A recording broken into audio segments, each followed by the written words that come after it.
Bahkan warga rela mengumpulkan uang secara patungan agar keluarga tersebut mencari kontrakan di luar lingkungan itu. Saya cuma minta kepada seluruh masyarakat nggak usah belain tuh bocah. Karena kenapa? Itu bocah hidupnya udah salah kaprah dari dia lahir. Kenapa gue bilang salah kaprah? Karena dia sendiri hidup di tanah milik negara tanpa bayar uang sepeser pun. Mulai dari hari ini tolong jangan dibela lagi anak kecil yang salah. Normalisasikan bahwa ketika anak itu salah, ya salah. Enggak, Mbak Auranya perlu enggak kontrak rumah? Kalau buat bantu orang tua saya perlu, cuman kalau misal pribadi saya nggak terlalu, soalnya kan. Ya bukan kenapa-napa, gue sih malah makin curiga. Jangan-jangan nih anak kagak dibedong kali ya waktu oroknya. Atau jangan-jangan kekencengan bedongannya. Jadi lain gitu. Iya. Assalamualaikum teman-teman. Viral ya sebuah berita yang saya dapatkan dari salah satu channel ini ya di YouTube yang memberitakan bahwasanya ya keluarga Aura Cinta atau lebih tepatnya di Solo itu mengalami tindakan yang tidak menyenangkan teman-teman, atau dengan kata lain diusir. Bahkan tidak ya tanggung-tanggung. Para warga di sana itu sampai rela ya melakukan istilahnya patungan uang agar bagaimana bisa ya keluarga daripada Aura Cinta ini itu bisa angkat kaki dari tempat tinggalnya teman-teman. Nah ini sangat luar biasa ya, bagaimana efek atau respon daripada masyarakat ini yang sudah gedek dengan ya pinjol ataupun bank emok ya. Dan tentu kita juga ketahui ya bahwasanya Aura Cinta ini ya mempromosikan pinjol secara ya ugal-ugalan teman-teman. Dan baiknya coba langsung saya kita lihat bagaimana ya beritanya teman-teman. Kedatangan mereka bertujuan untuk mengusir satu keluarga yang diduga ada salah satu anaknya yang seringkali membuat kegaduhan. Bahkan warga rela mengumpulkan uang secara patungan agar keluarga tersebut mencari kontrakan di luar lingkungan itu. Salah seorang warga, Nik mengatakan, warga berinisiatif memberikan biaya secara patungan untuk satu keluarga yang terpaksa harus diusir. Ia menjelaskan satu keluarga itu terpaksa diusir.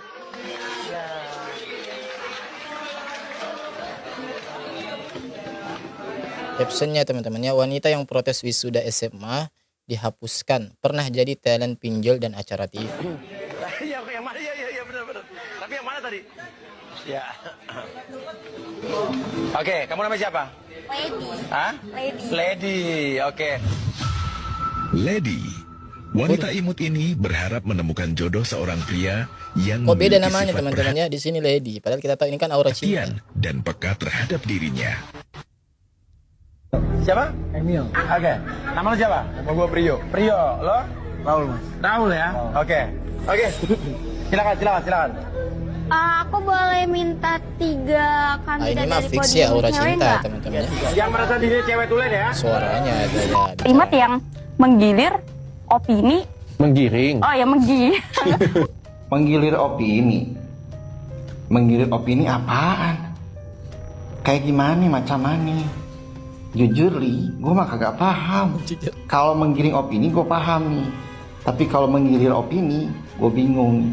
Serius, kagak paham. Ya. Ngomong aja masih belepotan. So, ngerti Menggiring kan ya. opini? Apaan tuh? Ya bukan kenapa-napa, gue sih malah makin curiga. Jangan-jangan nih anak kagak dibedong kali ya waktu oroknya. Atau jangan-jangan kekencengan bedongannya. Jadi lain gitu. Iya. Kalau buat teman-teman sih mungkin ada yang bangga, ada yang enggak juga ya. Soalnya dari anak-anak mungkin yang seusia aku, mungkin baru ada aku kali ya mungkin ya. Baru ada aku yang berani speak up apalagi debat dengan beliau yang punya jabatan tinggi. Sebenarnya ya takut. Ya emang sebenarnya gimana ya? Bocahnya kan memang kalau ngomong suka nggak kekontrol. Ya bener kan, efeknya kesininya ya bikin nggak nyaman juga ya, karena dihujat banyak netizen jadinya ya ngedon juga, nggak enak di keluarga ya, berefek semua. Jadi kayak kehidupan kita yang nggak kayak kemarin, bikin nggak nyaman, jadi pikiran juga nggak tenang. Assalamualaikum sampurasun. Perkenalkan ya abdi warga Jawa Barat, manhukur ngelingannya kasadayana warga Jawa Barat nya. Sanes abdi teu narima kebijakan Kang Dedi, bagus bener-bener angkat jempol. tapi dibalik eta tetap karena jalannya kekurangannya. Nah, bade abdi bade menjelaskan dan memberitahukan ya seperti apa sih Kang Dedi sebenarnya ya. Ieu mah pengalaman abdi we nya. Abdi bade caritakeun ti awalnya. Iya. Kanggo netizen terserah mungkin komenannya. Abi tahun 2018 pernah ngadukeun masalah Gunung Abdi. Sanes Gunung Abdi si gunung yang terletak di Desa Galuga, RT 1 RW 1 Kecamatan Cibungbulang, Kabupaten Bogor.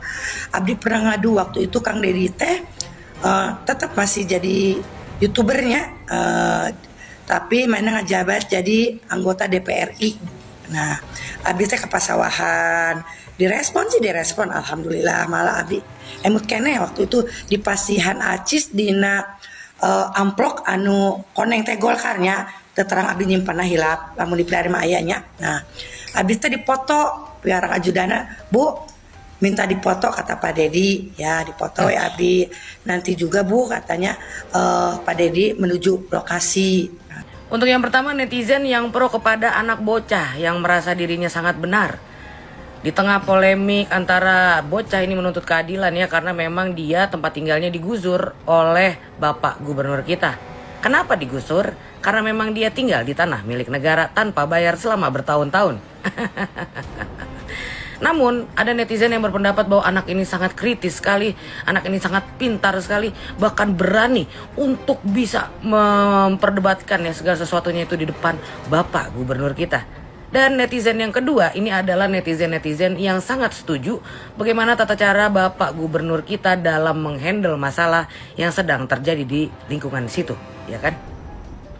Sebagai netizen yang berbahaya, sebagai netizen yang berbahaya. Saya cuman minta kepada seluruh masyarakat nggak usah belain tuh bocah. Karena kenapa? Itu bocah hidupnya udah salah kaprah dari dia lahir. Kenapa gue bilang salah kaprah? Karena dia sendiri hidup di tanah milik negara tanpa bayar uang sepeser pun. Berarti tandanya dia tidak membayar PBB, bukan? Sedangkan masyarakat kita yang lain itu membayar PBB setiap tahun. Lalu membayar pajak INA itu untuk bisa tinggal setiap tahun. Lalu mereka semua pengen minta dapat jatah 10 juta rupiah. Enak banget hidupnya. Mulai dari hari ini tolong jangan dibela lagi anak kecil yang salah. Normalisasikan bahwa ketika anak itu salah, ya salah. Anak itu benar, ya dipuji, diapresiasi. Ya. Terus kurangi kata-kata namanya juga anak-anak. Nggak mungkin itu namanya anak-anak kalau misalnya bisa menggiring sebuah opini publik yang sangat berbahaya bagi kita semua di kemudian hari serta masa depan anak itu sendiri. Wabillahi taufik wal hidayah. Wassalamualaikum warahmatullahi wabarakatuh. Oke, sekarang ibu pilih, ibu aja rumah aja nggak punya. Ibu lebih setuju mana? Anaknya ada perpisahan bayar atau perpisahan saya larang nggak usah ngeluarin duit? Kalau buat mental anak sih saya setuju yang bayar sih. Oh, setuju? Ya kalau bisa ada perpisahan tapi jangan terlalu membebani gitu. Oke, sekarang ibu pilih, ibu aja rumah aja nggak punya. Iya. Tapi kalau saya demi anak nggak apa-apa sih. Oke, kalau demi anak jangan tinggal di bantaran sungai. Iya, habisnya dapatnya dari mertua. Bukan, artinya ibu tinggal aja masih di bantaran sungai. Kenapa gaya hidup begini? Sekarang teriak-teriak kan minta penggantian. Saya pengen kalau saya tega-tegaan, saya layak mengganti nggak? Enggak sih. Saya ngapain ngeluarin uang 10 juta buat ibu? Udah kasihin orang miskin aja yang lain. Saya juga miskin. Ya, lu kan miskin kan? Kenapa miskin? Biayanya orang kaya. Sekarang kontrak udah punya uang kontraknya? Iya, masih nyicil sih, baru ngambil juga Pak. Saya nggak usah bantu ya? Enggak gitu Pak, kan saya waktu dibikin video TikTok itu kan captionnya itu kan bukan untuk meminta kerohiman atau apapun. Saya itu cuma minta keadilan aja Pak. Yang minta adil apa? Kalau saya balik nuntut, Pemdanya suruh minta tagihan, dihitung berapa tahun ke belakang, bayar tiap tahun. Ya Bapak kan bisa lihat dulu latar belakang saya, misalnya saya miskin atau enggak, terus mampu bayar atau enggak. Kamu miskin nggak? Iya, miskin. saya mengakui. Kenapa miskin? Pengen hidup bergaya, sekolah harus ada perpisahan. Gini Pak, mohon maaf ya Pak ya, saya bukannya menolak kebijakan Bapak, bukan kebijakan saya, itu kebijakan Bupati. Iya, maksudnya apapun itu saya mendukung, cuman jangan dihapus Pak, nggak semuanya orang itu kan bisa terima. Terus kalau misalnya kayak wisuda dihapus, terus misalnya Bapak juga ngebalik minta pajak sama saya, padahal kan saya miskin, apakah? Bukan minta pajak, saya balik. Anda miskin, tapi jangan sok kaya. Orang miskin tuh prihatin membangun masa depan. Seluruh pengeluaran ditekan, digunakan untuk yang positif. Kontrakan untuk tempat tinggal apa wisuda? Tempat tinggal. Iya. Kita beri bantuan untuk kontrak rumah 10 juta. Minimal selama setahun bisa kontrak, ya. Ya, gitu. Mau terima enggak? Mbak Aura mau terima enggak? Kalau saya sih ngikut orang tua, kan yang tinggal punya rumah itu kan orang tua saya. Bukan, saya nanya. Memerlukan enggak?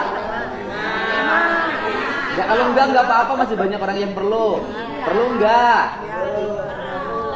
Mewakili, iya sih Pak. Mewakili gimana? Mewakili semua.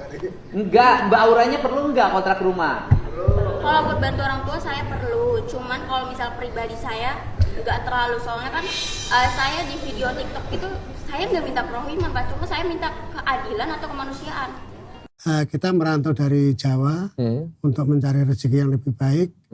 Kebetulan orang tua kami menyediakan tanah di situ. Dalam arti orang tua Bapak menyediakan tanah di sana. Ya, jadi beliau beli tanah untuk kita tempatin. Tapi kan tanah negara Pak, kayak gimana cara belinya Pak? Itu sudah bentuk rumah.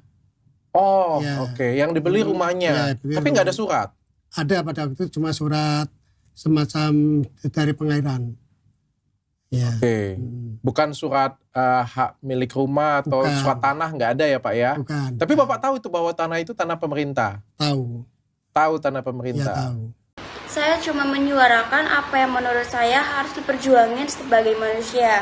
Dan untuk soal video yang viral kedua, saya datang dengan harapan tertentu, tapi yang dibahas malah hal lain. Dan di situ jawaban saya semua benar-benar spontan. Terkait dengan Neng Aura Cinta ya, yang di Tambun, Bekasi sana, yang viral terkait dengan pembongkaran dan juga isu terkait dengan perpisahan. Saya sih merespon positif ya. Jadi ada anak muda umurnya 16-17 tahun sudah bisa menyampaikan permasalahan rakyat di media sosialnya, di mana yang berkaitan dengan tugas dan tanggung jawab pemimpinnya.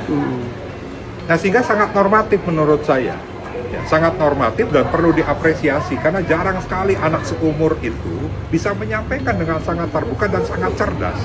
Jadi harus kita apresiasi bahwa ini adalah bibit-bibit nih pemimpin bangsa ke depan.